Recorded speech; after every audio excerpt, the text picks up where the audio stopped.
இது ஒரு கற்பனையான கல்யாணம். இப்படி மாப்பிள்ளைல பொண்ணு இல்ல. ஆனா இந்த பிரச்சனையை தமிழ்நாடு முதலமைச்சர் தேவையில்லாம கிளப்புறான்னு சொல்லி அண்ணாமலை குற்றச்சாட்டு. அவர் கல்யாணமே இல்லைன்னு சொல்லுவார். அவர் கல்யாணமே இல்ல, அது தாலி கட்டுறதுல அது என்ன தாலின்னு கேட்பாரு. அவர் ஆம்பளை புருஷன் இல்ல, அவர் புருஷனா இல்ல, அவர் ஆம்பளை தானான்னு கேட்பாரு. என்ன வேணாலும் கேட்பாரு. ஏன்னா அவர் திட்டமிட்டு அந்த ஒன்றிய அரசு, குறிப்பாக அவருடைய பிஜேபியினுடைய தலைவர்கள் தலைமையிலே சொல்லக்கூடிய அந்த சதி திட்டங்களை அவர் பிறந்த இந்த மண்ணுக்கும் அவர் பேசுகின்ற இந்த தாய்மொழிக்கும் அவர் தொடர்ச்சியாகவே துரோகம் செய்து கொண்டிருக்கிறார்.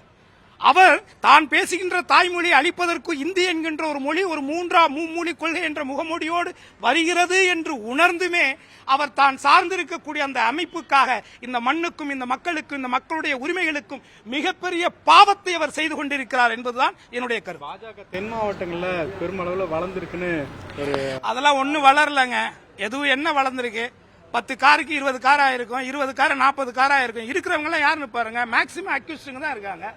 வழக்குகள் ஆமா, அதுல இருக்கக்கூடிய மேக்சிமம் குற்ற பின்னணியில் இருக்கக்கூடியவர்கள் தானே பொறுப்பே கொடுக்கிறாரு அண்ணாமலை அவர்கள். சார், தலைவர் போலீஸா இருந்தாலும் போலீஸ் செய்யற காரியம் அது.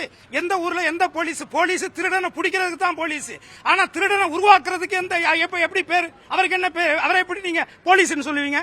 ஒரு ஐபிஎஸ் படிச்ச அதிகாரி குற்ற செயல்களில் ஈடுபடுகிறவர்களை தண்டனை வாங்கி கொடுக்கக்கூடிய ஒரு கடமை உள்ள ஒரு அதிகாரியா இருந்தவர் இன்னைக்கு யார் மேல எத்தனை கேஸ் இருக்குன்னு இருக்கக்கூடிய குற்ற பின்னணி உள்ளவர்களை எல்லாம் கட்சியில பொறுப்பு கொடுக்கிறாருன்னா அவர் என்ன போலீஸ்? அவர் மாண்புமிகு தமிழக முதல்வர் அவர்கள் வருமுன் காப்போம் என்ற நல்லெண்ணத்தின் அடிப்படையிலே ஒன்றிய அரசு திட்டமிட்டு தமிழகத்தினுடைய குரவலையை நெரிக்கக்கூடிய ஒரு அம்சமாக, ஒரு திட்டமாக, ஒரு தொலைநோக்காக இந்த மொழியையும் இந்த இனத்தையும் இந்த மாநிலத்தினுடைய உரிமைகளையும் பறிப்பதற்கான ஒரு தொலைநோக்கு திட்டமாகத்தான் இந்த நாடாளுமன்றத்தினுடைய மறாய்வு செய்யக்கூடிய ஒரு திட்டத்தை பார்க்கிறோம்.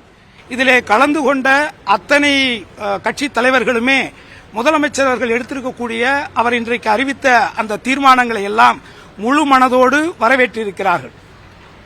நான் ஒன்றிய அரசின் மூலமாக ஒன்றிய அரசிடத்திலே முக்குளத்தோர் புலிப்படையின் சார்பாக நான் வைக்கக்கூடிய ஒரே ஒரு கேள்வி, மக்களுக்கான ஒரு அரசியல், ஒரு ஒன்றிய ஆட்சி யாருக்கானது? மக்களுக்கானது.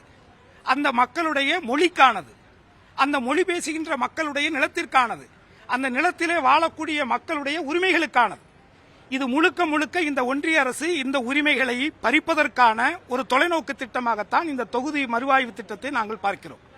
ஆகவே ஏற்கனவே இருப்பதை போல் தொடர்ச்சியாக இதே நிலைப்பாடு நிலைக்க வேண்டும் என்பதுதான் முக்குளத்தோர் புலிப்படை சார்பாக நாங்கள் வைக்கக்கூடிய கோரிக்கை.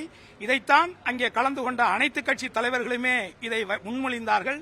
ஆகவே ஒட்டுமொத்த இந்தியாவுக்கே முன்னோடியாக தமிழகத்தினுடைய முதல்வர் மாண்புமிகு அண்ணன் மு.க. ஸ்டாலின் அவர்கள் ஒரு தொலைநோக்கு பார்வையில இன்றைக்கு இந்த தீர்மானங்களை வாசித்திருக்கிறார்.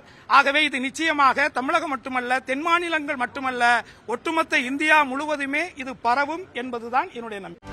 செய்திகளை உடனுக்குடனும் துல்லியமாகவும் தெரிந்து கொள்ள சப்ஸ்கிரைப் பண்ணுங்க.